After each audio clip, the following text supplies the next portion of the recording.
rek la ñuy topp Mbaye ñun Pokola rek la ñuy topp barki yàlla ku dul moom dina topp dafa gaaw na balaa fii nag mooy loolu gaan mu gaaw waay ñun lii moo tax fa yaay boy bilaa loolu moo tax mu bokk góor dafa góore li passé la Pokola nekk nii dafa góore moo tax mu bokk aja mu gaaw am nga ko fa Pokola kese waaw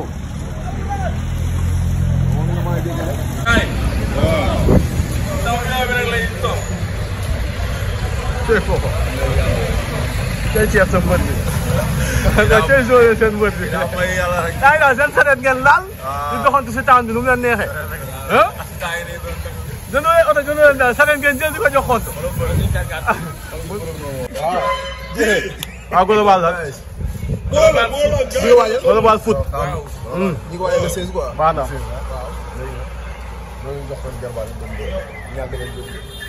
rek la ñuy topp Mbaye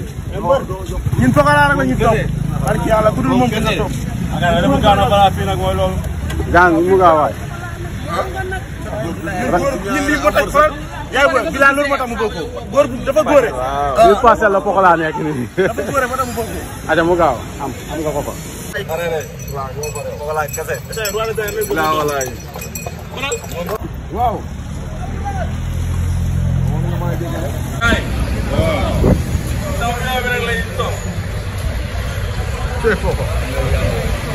tey ceeb sa mbët bi nga tey joye seen mbët bi daa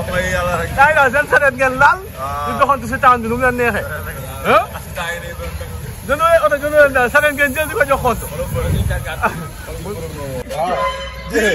waaw global la global foot ñi ko waaye le 16 quoi baax na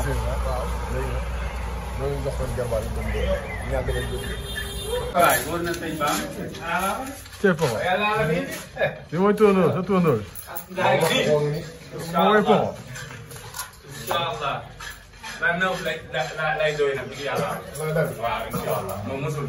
musul daw ah bii foo nga ko tuddee musul daw bii day def jàmbar bii day daw jàmbar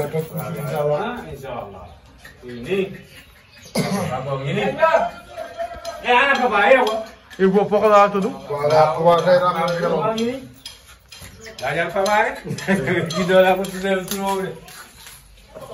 parce que course la dawagul de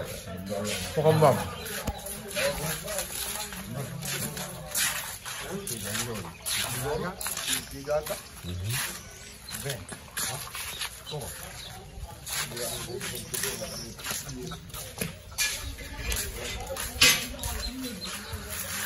sa tóondóor bi mooy ngelaw wa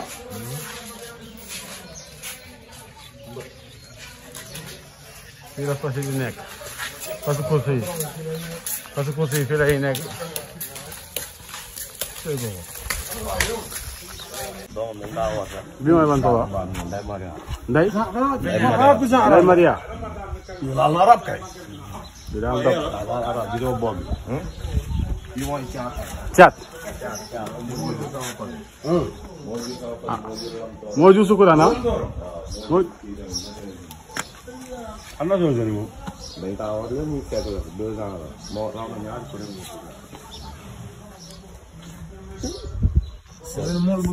taxaw 30 millions la jaay waaw xaa fi day entraîné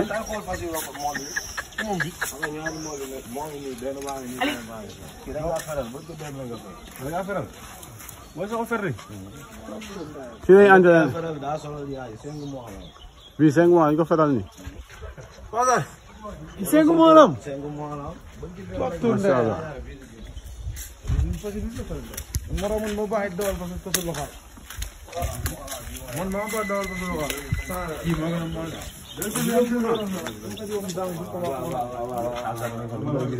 bi mooy kan rakku Pokola ah bi mooy rakku Pokola bi 2026 lay daw dawagul 2026 la daw 2026 la am 2 ans ah ok lii amagul 2 ans ni mashallah waxaa seen famille ngelamu Mbaye fii ngelamu rek fii moom ngelamu rek ceeb ngelamu war naa ci am benn de waaw yaa ko man moom fas course foog ma jënd si benn waaw 5 mois la am lii waaw 5 mois kan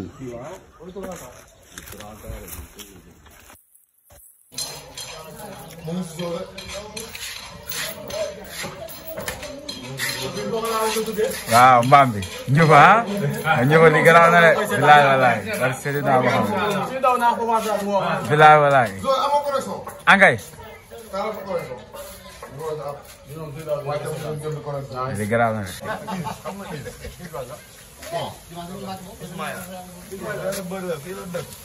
mais Ndioufa fas bi da nga koy war rek mbër da lay jox biir kool de kii su waree daal non saa yi da koy tenir son a ngi fi ah son son